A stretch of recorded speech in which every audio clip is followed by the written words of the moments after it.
Please take a seat. We will begin in a few minutes.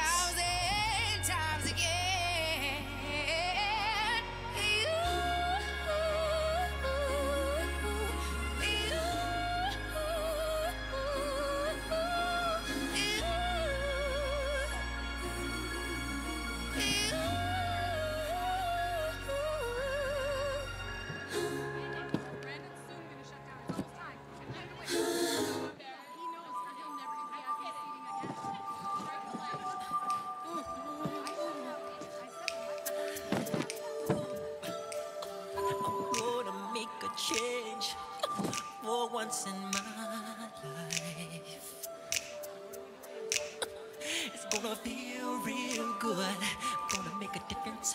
Gonna make it right. As I turn up the collar on my favorite winter coat, this wind is blowing my mind. I see the kids in the street, but not enough to eat.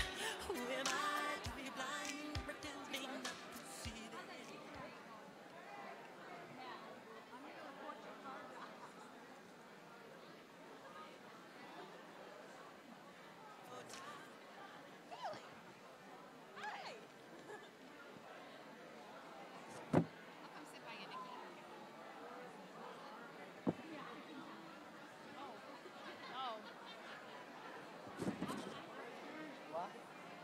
Please have a seat.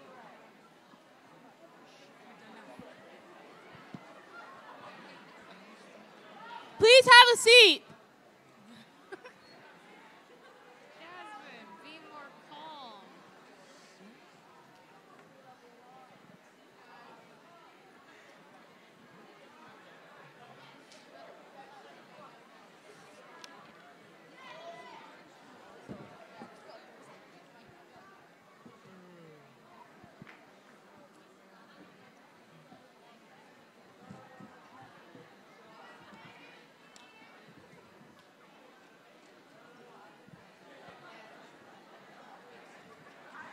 Good morning, everybody. Good morning. My name is Jasmine Ullman, and I will be one of your MCs today. Thank you all for coming to our Dr. Martin Luther King Jr. ceremony.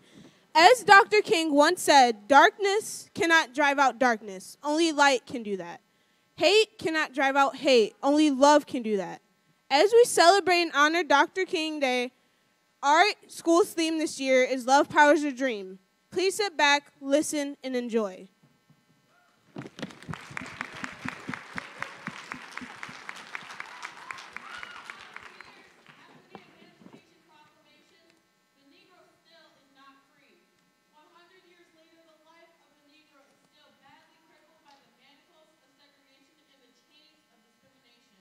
Now is the time to make real promises of democracy. Now is the time to rise from the dark and desolate valley of segregation to the sunlit path of racial justice. Now is the time to lift our nation from the quicksands of racial injustice to the solid rock of brotherhood. This will be the day when all God's children will be able to sing with new meaning. My country, 'tis of thee, sweet land of liberty, of thee I sing, land where my fathers died, land of the pilgrim's pride. From every mountainside, let freedom ring. And if America is to be a great nation, this must become true. When we allow freedom to ring, when we let it ring from every city and every hamlet, from every state and every city, we will be able to speed up that day when all of God's children, the black man and the white man, the Jews and the Gentiles, the Protestants and the Catholics, will be able to join hands and sing in the words of the old Negro spiritual, free at last, great God Almighty, we are free at last. I have a dream that one day on the red hills of Georgia, sons of former slaves and the sons of former slave owners will be able to sit down together at the table of brotherhood. I have a dream that one day even the state of Mississippi, a state sweltering with the heat of injustice, sweltering with the heat of oppression, will be transformed into an oasis of freedom and justice. I have a dream that one day my poor children will be able to live in a nation where they will not be judged by the color of their skin or continent. I have a dream that one day in Alabama, with its vicious racists and governor's lips dripping from interposition and nullification, that little black boys and black girls will one day join hands with little white boys and white girls and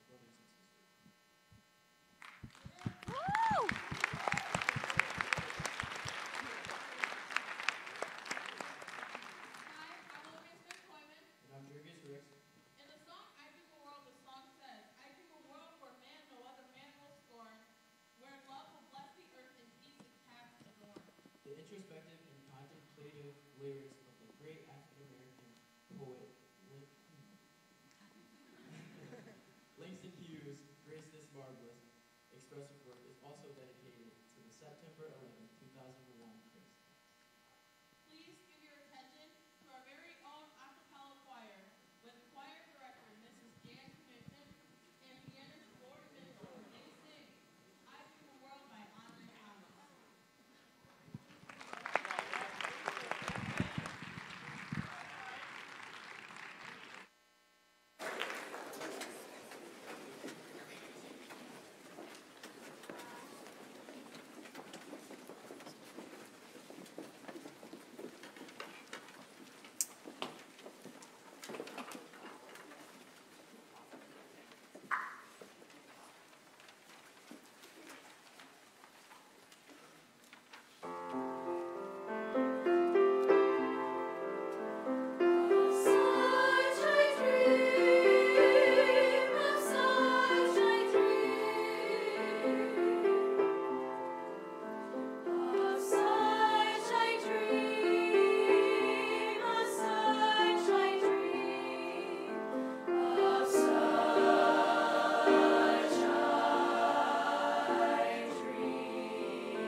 have a lot.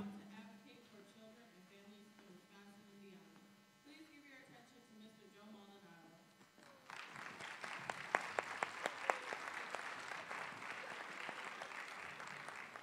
Good morning, Parker High School. So I want to first start off by acknowledging the MCs as well as the planning committee and the students who put a lot of time and effort into this presentation, as well as the staff who put this together. Thank you all for having me. It's an honor, and I take this really seriously. The purpose of my lecture today is to go in line with the theme of love powering the dream, and to talk about how Dr. King is really a part of myself as well as you. So if you look to the right of me, there's a photo of Dr. King, and it's actually a superimposed image of students at Parker High School. So it's quite symbolic that I'm talking about Dr. King being a part of you, and he's actually superimposed on you right now. I'm going to start with a quote. Dr. King had a lot of quotables, and one of the biggest quotables that I can think of is this one. Now, Jesus says, love your enemies. There's a reason for this.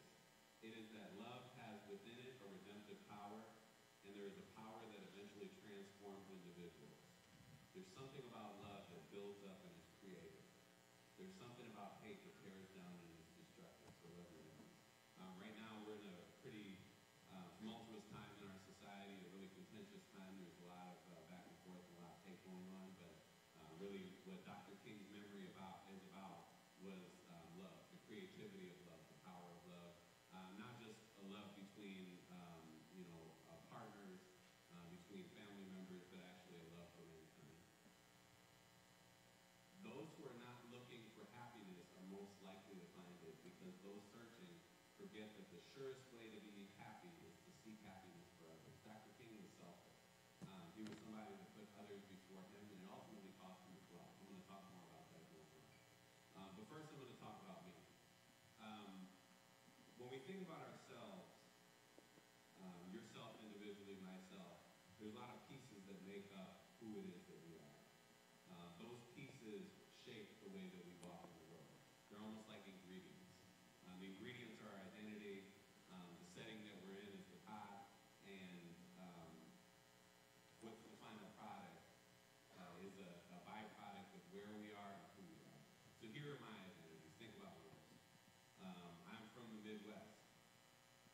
I'm Puerto Rican. I'm Latino. I am a U.S.-born U.S. citizen. I am a first-generation college graduate. I'm a man. I'm a person of color. I am straight and I'm cisgender. When I say cisgender, I mean that my assigned role at birth matches how I identify. I am an educator who's worked with youth for a long time. I'm a UW graduate, a Badger. I'm a Wisconsin native. I am a family man, and I'm a member of Alpha Phi Alpha Fraternity Incorporated, and I'm a native of Milwaukee, Wisconsin, born and raised. So let me talk a little bit about what Dr. King brought to the table and what he brought there. A lot of us know Dr. King as somebody who's fought against segregation. And when we think of segregation, we think of lunch counters, we think of buses, we think of whites only and colored only signs. But segregation is something that's not just a relic of the past. It's not just something that existed in the U.S. South in states like Alabama and Mississippi. Segregation existed and still exists today where we stand. If you look at the map to your right, there is something that the New York Times does, which is a segregation index map, and it actually shows how segregated a city is. The city that I grew up in, Milwaukee, is the most segregated city in the United States and has been for a long time. If you'll notice the colors on the map, those represent the group that predominates in that neighborhood or in that area. The darker the color is, so the more bold that color is, the more that a certain group is the majority in that neighborhood. If you look at maybe one that's a little bit lighter, it means it's a little bit more integrated. So if you'll notice on this map, almost the whole map is predominant one group. White stands for the blue color, Latino stands for the yellow color, African American stands for the red color. I grew up for the first couple couple years of my life on the east side, which was somewhat integrated. Moved to the north side, which is predominantly African American, and spent most of my childhood there. And also had a lot of family on the south side. And from about 3rd to 8th grade, I was bussed out through a program called the 220 program, which actually was meant to diversify different school districts, and took an hour bus every day to go to Menominee Falls to their middle school and elementary school. So for me, I've always been in a space where I'm kind of like that song, one of these things is not like the other. I'm always somebody that's a little bit different than somebody around me. I was this sort of beige colored kid with the funny last name who hops on a bus full of black kids to go to a school full of all white kids, and then go to family events with my Latin family. I was always a little bit different. Has anybody ever been sort of the odd person out in the room? Raise your hand if you've always been like, you've experienced that before. All right. Give me a couple words to describe how that feels. Bad? Lonely? Alienation? I heard some others. Say it loud. Awkward, terrifying, outcast, spooky. Oh my God, okay. I never felt spooked. Say that. Got a couple of fights on the bus, but that's about the extent of it. So here's my family. If you look in the upper left-hand corner, there's my mom. She's a Puerto Rican woman, born and raised in Milwaukee. In the middle, that's my biological father, who I've never met. He's a Russian Jew from Philly who lived in New York, who I look just like. That's the man that raised me on the upper right-hand corner, who's also Puerto Rican, raised in Milwaukee. To the left is my wife from the Dominican Republic, our kids. Below that is my biological grandparents on both sides. So I'm sort of a melting pot. My experience and my background are also something that, you can call it, for any Latinos in the audience, sofrito. It was a mix of a little bit of everything, right? And Dr. King also was somebody who drew from a lot of different places. I'm going to talk a little bit about that later. But one thing that he believed in was hope. He said we must accept finite disappointment, but never lose infinite hope, which means that things are going to happen, right? You're going to be disappointed, you're going to be let down. That continuously happens. But in the end of the day, it's an upward arc. So I was asked by a friend of mine who spoke here last year, Rick Daniels, to come and speak to Janesville Parker High School. I knew very little about Janesville, even though I was raised about an hour away. So I decided to get on the internet and do a little bit of research. This is the first thing that I found that was really interesting. I found it in the State Historical Society. You cannot read this, so I'm going to talk you through it. So in 1861,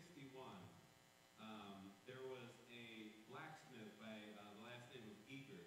And Mr. Eager was approached by a man who had escaped from slavery in the Deep South. He came from Kentucky. And that man was employed by Mr. Eager. And very soon after, his master came from Kentucky looking for him. He came to the place, he pointed at Mr. Eager's employee and said, I'm coming for him at the end of the day. I'm going to be staying at the hotel down the street on Milwaukee Street. So later on that night, Mr. Eager brought a group of townspeople to that hotel and said, you're not going to be leaving here with your property. You're going to have to leave here today. So back in 1861, in the Midwest, in Janesville, in an industrial town, this man stood up for his fellow human being, rallied the town around him, and for the life and safety of Stephen, who was the man that employed him. Stephen was actually taken to Beloit so that he would be able to be safe. So standing up for one another. Janesville does, however, have its more, I'll call it spooky history, and not so pretty history. So another thing that I found was that Janesville was a sundown town.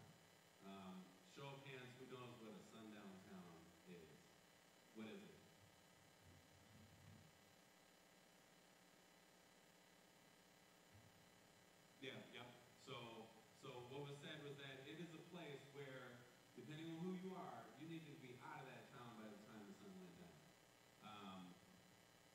Janesville was one of several towns, including Evansville, Milton, and Plymouth, in Rock County, where black people could not be after dark. There's also a lot of history of housing segregation, which I won't get into, but there's a book coming out about that.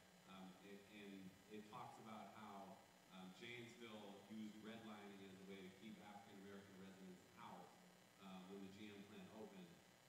And that's why Beloit is a lot more of a racially diverse town than Janesville is. There's history and there's intention behind it.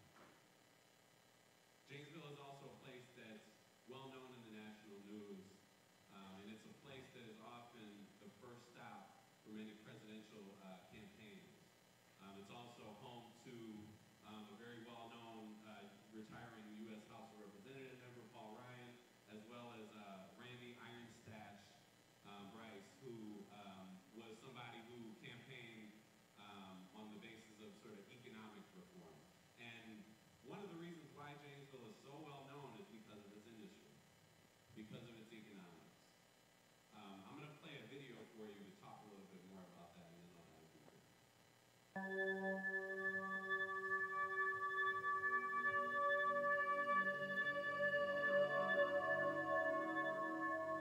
You know what? Even looking at the parking lot wanted to make me cry. Seeing the grass come up between the cracks, you're gonna make me cry.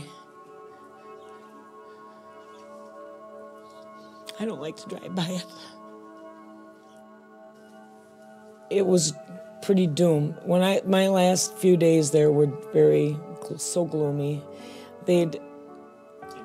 Yeah. They were just running the first shift. People like me weren't doing much because we had the parts in the pipeline, so there wasn't much you were going to do to change any parts, let's just say, right?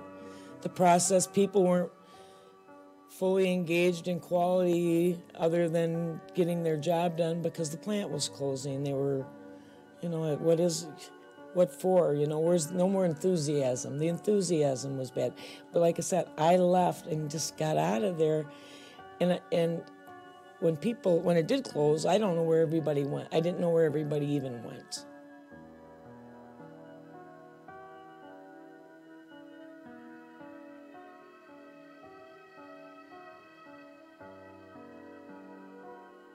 Shock. Nobody could believe it. It was, a lot of crying, I wasn't moving. No way was I going anywhere. My son was in 10th grade. I wasn't leaving town. I went up to the job center and tried to take classes for math and all that, and I didn't like school to begin with the first time, so I was like, this ain't working. So I went to Kansas, and I was able to drive it with a bunch of people. There was all these guys, they are all that I carpooled with here. Their wives were at home doing the same thing I was doing. They all wanted to get home every weekend. They had kids in school. I grew up in the shadows of GM. My grandfather's house was the first house straight out from the front door on Jackson Street before they demolished him. So I grew up in the 60s and 70s where my father and my relatives and uncles all worked at the plant. So I have a long history, not just working there, but from family ties on both sides of my family working there. At first, you kept hoping they would open. Even if it was down the road and you couldn't go back there, you hoped somebody would start the plant up again, but it never happened. So now it's just sad to see it go, and it's going, so.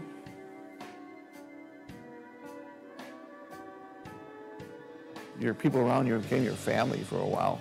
You were there 10 hours a day, 5, 6 days a week, So they became you were with them more than you were with your own family a lot of times, It was a very giving family. Anytime United Way or any other, organizations wanted money, we were always there for drives and to give. And the UAW and the GM both gave back to this community very well for a lot of years.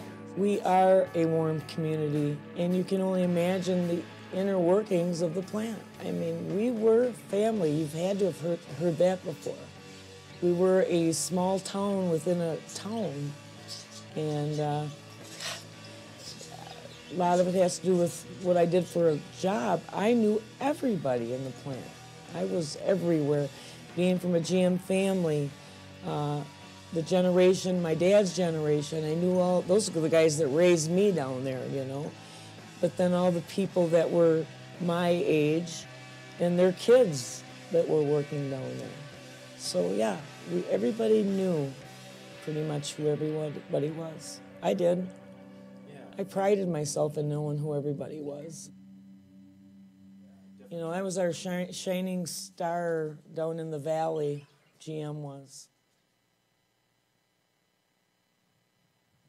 Show of hands, how many people have had family or friends affected by the closing of the GM plant? So, about half, right? This is what Dr. King talked about when he discussed finite disappointment. This was an industry that had sustained people and families, that allowed people to have a good quality of life for generations, and all of a sudden it was closed. This isn't unique to Janesville. This happened in Milwaukee in the 70s and 80s. The industry left, and it was crippling for the city of Milwaukee economically, but also in many other ways as well.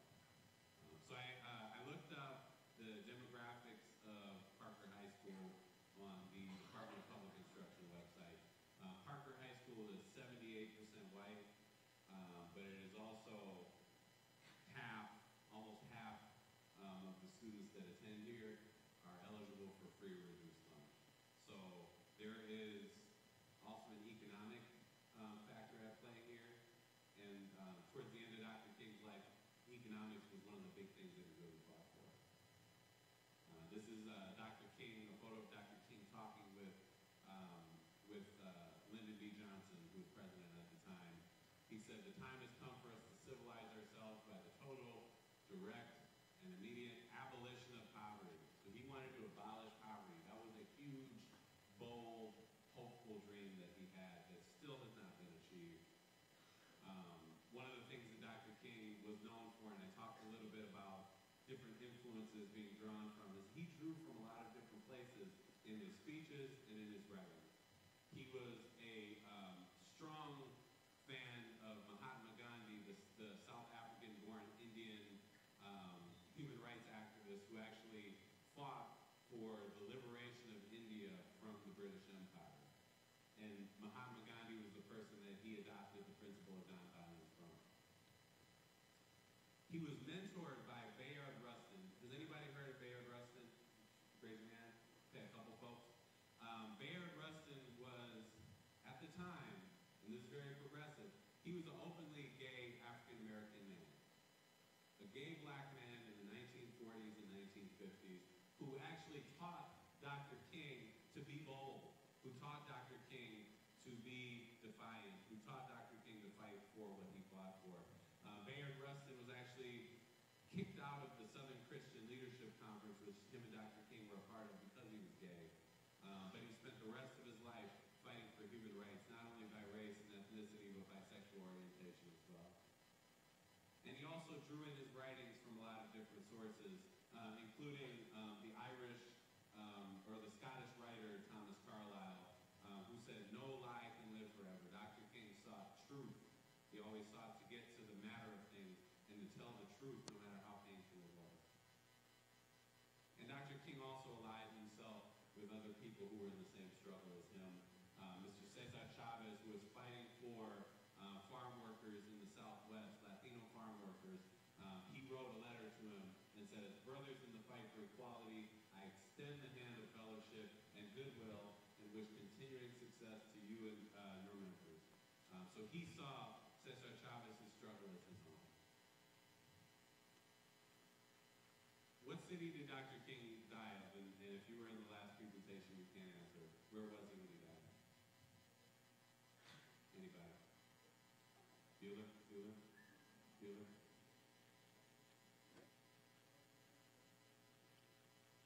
Were you raising your hand? You don't know?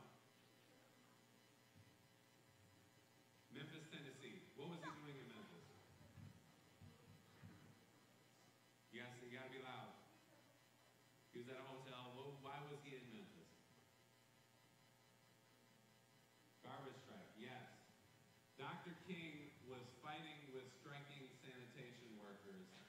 for better pay and better benefits.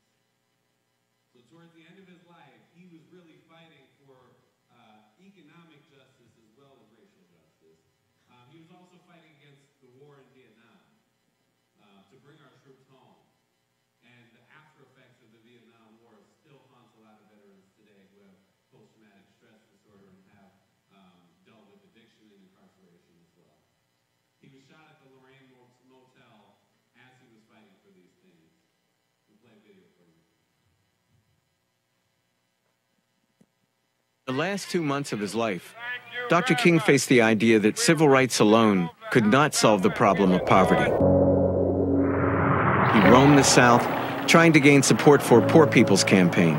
Its goals: full employment, a guaranteed income, and decent housing for every American. The campaign would recruit among all races, bring them to Washington, force the government to respond, a nonviolent army of the poor. All working together to solve the problem of poverty.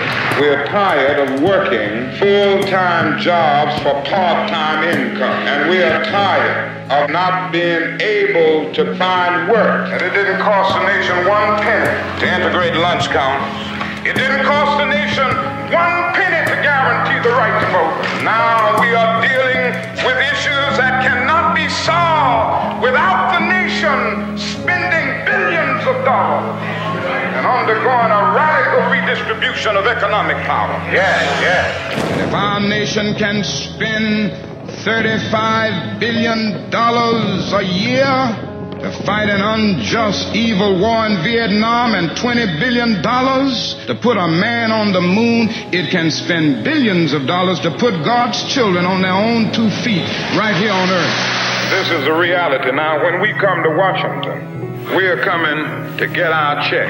Very frankly, this is a search for an alternative to riots. The riot is the language of the unheard. And what is it that America has failed to hear? It has failed to hear that the promises of freedom and justice have not been met. All we say to America is be true to what you said on paper. We hold these truths to be self-evident, that all men are created equal, that they are endowed by their Creator with certain inalienable rights, that among these are life, liberty, and the pursuit of happiness. But if a man doesn't have a job or an income, he has neither life nor liberty and the possibility for the pursuit of happiness. He merely exists. We are demanding an emergency program to provide employment for everyone in need of a job. Or, if a work program is impractical, a guaranteed annual income at levels that sustain life in decent circumstances. This is a new beginning on the economic front. The Poor People's Campaign was about economics. What happened to that whole movement? It's almost as if it disappeared. Wait a minute. It didn't disappear. You might forget Martin Luther King was assassinated in April. The Poor People's Campaign was supposed to go to Washington in April. So the organization that mobilized it was essentially decapitated and thrown into chaos about 3 weeks before it was supposed to happen. The realistic fact is that we still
to fulfill the legacy of Dr. King. It can be giving at a food pantry. It can be joining Rotary Club or being a part of United Way as a volunteer. It can be simply by exchanging a glance and a smile with somebody, or standing up for somebody who's being bullied. It can be advocating for some sort of issue that you feel really passionate about, but there's a variety of ways in which you can do it. So I'm going to point my attention to, I looked up Rotary Club in Janesville, and I found a couple students who were involved in some extracurricular activities. You don't have to be involved in all of these things. You don't have to do all these things that these folks do, but what you can do is that you can serve. Takeaways for today. In addition to being a servant, educate yourself. Seek truth in all forms, in any forms. Stand up for what's right. And at the end of the day, live in the legacy of Dr. King and actually walk with love. Thank you.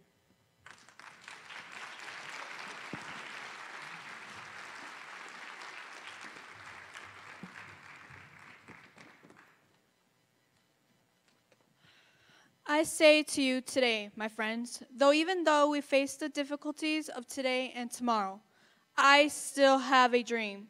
It is a dream deeply rooted in the American dream.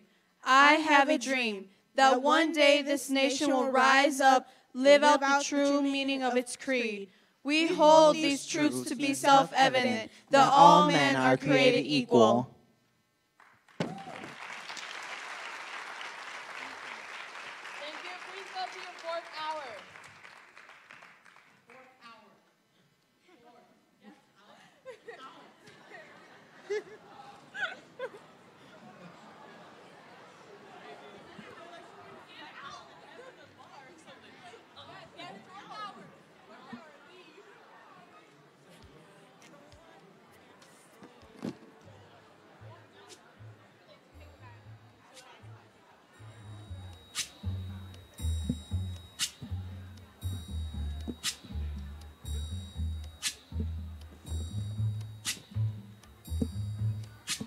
When the night is gone